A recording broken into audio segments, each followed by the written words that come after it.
व्यवसायत्मिका बुद्धिरेकेः कुरुनन्दन बहुशाखा हानन्तरास्य बुद्धिर्व्यवसायमणि। जो इस मार्ग पर चलते हैं वे प्रयोजन में दृढ़ रहते हैं और उनका लक्ष्य भी एक होता है। हे कुरुनंदन, जो दृढ़ प्रतिज्ञ नहीं है उनकी बुद्धि अनेक शाखाओं में विभक्त रहती है।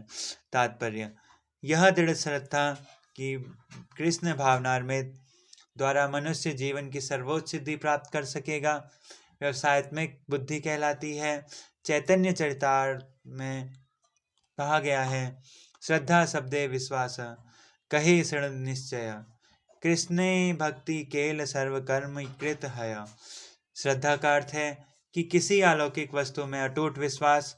जब कोई कृष्ण भावनामृत के कार्यों में लगा रहता है तो उसे परिवार, मानवता या राष्ट्रीयता से बंधकर कार्य करने की आवश्यकता नहीं होती। पूर्व में किए गए शुभ अशुभ कर्मों के फल को ही उसके कर्मों में लगाते हैं। जब कोई कृष्ण भावनामृत में संलग्न हो तो उसे अपने कार्यों के शुभ फल के लिए प्रयत्नशील नहीं रहना चाहिए। जब कोई कृष्ण भावनामृत में लीन होता है तो उसके सारे कार्य आध्यात्मिक धरातल पर होते हैं, क्योंकि उनमें अच्छे तथा बुरे का द्वैत नहीं रहता। कृष्ण भावनामृत की सर्वोच्च सिद्धि देहात्म बुद्धि का त्याग है। कृष्ण भावनामृत की प्रगति के साथ कर्मशः यह अवस्था स्वतः प्राप्त हो जाती है। कृष्ण भावनामृत व्यक्ति का दृढ़ निश्चय ज्ञान पर आधारित है। वासुदेव सर्वम इति स महात्मा सदलोभ।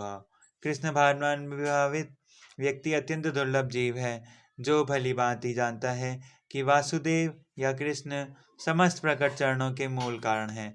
जिस प्रकार वृक्ष की जड़ सींचने पर स्वतः ही पत्तियों तथा टहनियों में जल पहुंच जाता है, उसी प्रकार कृष्णा भावना भावित होने पर मनुष्य प्रत्येक प्राणी की अर्थात अपनी परिवार की, समाज की, मानवता की सर्वोच्च सेवा कर सकता है।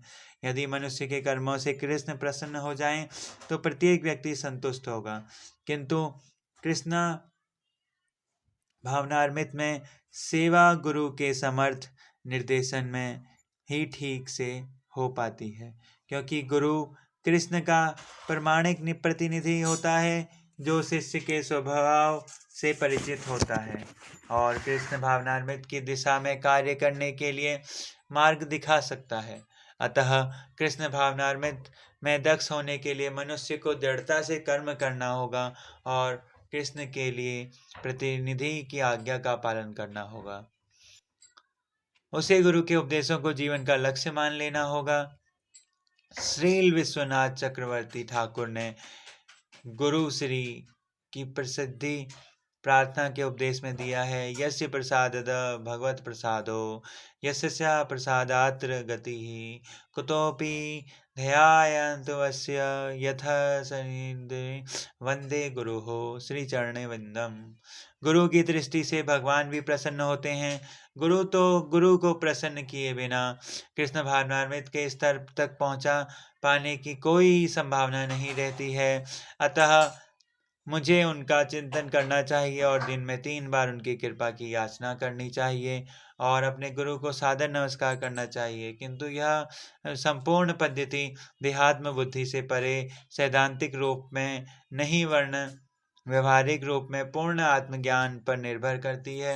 जब सकाम कर्मों से इंद्रिय तृप्ति की कोई संभावना नहीं रह जाती, जिसका मन दृढ़ नहीं है वही विभिन्न सकाम कर्मों की ओर आकर्षित होता है।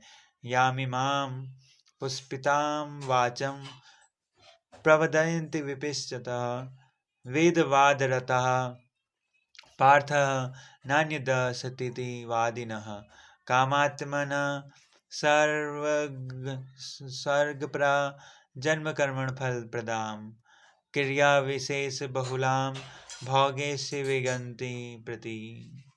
अल्पज्ञानी मनुष्य वेदों के उन अलंकारिक शब्दों के प्रति अत्यधिक आसक्त रहते हैं जो स्वर्ग की प्राप्ति, अच्छे जन्म, शक्ति इत्यादि के लिए विविध सकाम कर्म करने की स्तुति करते हैं। इंद्रिय तृप्ति तथा ऐश्वर्य कर्म जीवन की अभिलाषा के कारण वे कहते हैं कि इससे बढ़कर और कुछ नहीं है।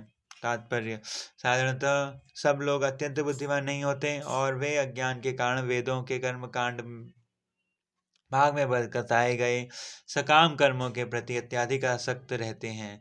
वे स्वर्ग में जीवन का आनंद उठाने के लिए इंद्रिय तृप्ति कराने वाले प्रस्तावों से अधिक और कुछ नहीं चाहते। जहाँ मदिरा तक तृणियाँ उपलब्ध हैं, भौतिक ऐश्वर्य सर्व सामान्य है। वेदों में स्वर्गलोक पहुँचने के लिए अनेक यज्ञों की संस्तुति है, जिनमें ज्योतिष्ठोम यज्ञ प्रमुख है। वास्तव में वेदों में कहा गया है कि जो स्वर्ग जाना चाहता है वे उसे ये यज्ञ संपन्न करना चाहिए, और अल्प ज्ञानी पुरुष सोचते हैं कि वैदिक ज्ञान का सारा अभिप्राय इतना ही है। ऐसे लोगों के लिए कृष्ण भावनामृत के दृढ़ कर्म में स्थित हो पाना अत्यंत कठिन है। जिस प्रकार मूर्ख लोग विषैले वृक्षों के फूलों के प्रति बिना यह जाने कि इस आकर्षण का फल क्या होगा आसक्त रहते हैं, उसी प्रकार अज्ञानी व्यक्ति स्वर्गिक ऐश्वर्य तथा तजनिति इंद्रिय भोग के प्रति उत्कृष्ट रहते हैं। वेदों में कर्मकांड के भाग में कहा गया है, आपाम सोमामृता अभूम तथा अक्षय हवे चातुर्मास्या स्वजिनिहि सकृतम भवति ही। दूसरे शब्दों में, जो लोग चातुर्मास तप करते हैं वे अमर तथा सदा सुखी रहने के लिए सोम रस पीने के अधिकारी हो जाते हैं। यहाँ तक कि इस पृथ्वी में भी कुछ लोग सोम रस के लिए अत्यंत इच्छुक रहते हैं, जिससे वे बलवान बने और इंद्रिय तृप्ति का सुख पाने में समर्थ रहते हैं। ऐसे लोगों को भवबंध से मुक्ति में कोई श्रद्धा नहीं होती। वे वैदिक यज्ञों की तड़क भड़क में विशेष आसक्त रहते हैं। वे सामान्यतः विषय होते हैं और जीवन में स्वर्गिक आनंद के अतिरिक्त और कुछ नहीं चाहते।